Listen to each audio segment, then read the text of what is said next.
PCOD म्हणजे आपण जर फुल फॉर्म बघितला त्याचा तर पॉलिसिस्टिक ओव्हेरियन डिसीज असं त्याचा फुल फॉर्म आहे.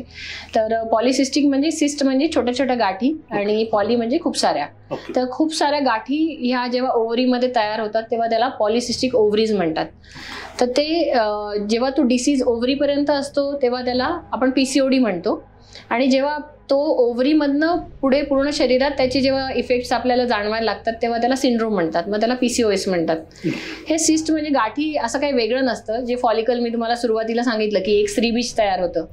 तर ते स्त्रीबीज नेहमी कधी जेव्हा पण आपली सायकल सुरू होते तर एक 5 ते 6 फॉलिकल्स तयार होतात. त्याच्यातलं एक फॉलिकल निवडलं जातं की त्याला डॉमिनंट फॉलिकल म्हणतात. ते डॉमिनंट फॉलिकल मग पुढे जाऊन ते अजून त्याची ग्रोथ होते आणि मग त्याच्यातनं ते ओवम म्हणजे स्त्रीबीज बाहेर पडतं.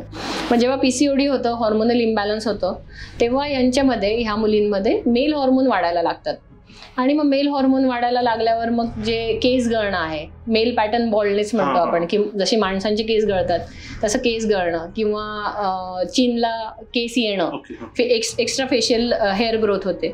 तर हे सगळे हिर्सुटिझम म्हणतात त्याला. तर हे सगळे जेव्हा पूर्ण शरीरामध्ये आपल्याला त्याचे परिणाम दिसायला लागतात तेव्हा मग आपण त्याला पीसीओएस म्हणतो.